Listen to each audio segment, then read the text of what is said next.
পরিষ্কার করে। আর এরকমটা কেন করে? সে নিজেই তা রোপণ করে, নিজেই পরিশ্রম করে, আর তারপর নিজের পরিশ্রমকে কেটে ফেলার কি অর্থ হতে পারে? এরকমটা সে কেন করে?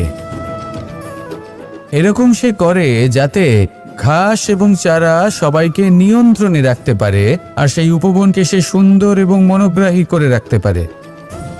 এটাই হলো ওর উদ্দেশ্য। এবার ভাবুন যে সেই ব্যক্তি আপনার জীবনে সেই কাজটাই করছে। আপনার জীবনে সে মালি হয়ে আসে, আর কোনো শুল্ক ছাড়াই আপনাকে সে আরো উত্তম ব্যক্তি করে তুলছে।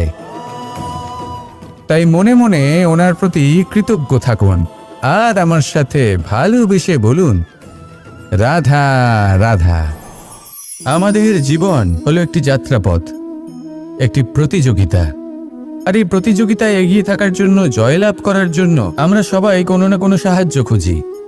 কেউ ঈশ্বরের শরণে যান, কেউ গুরুর কাছে যান, কেউ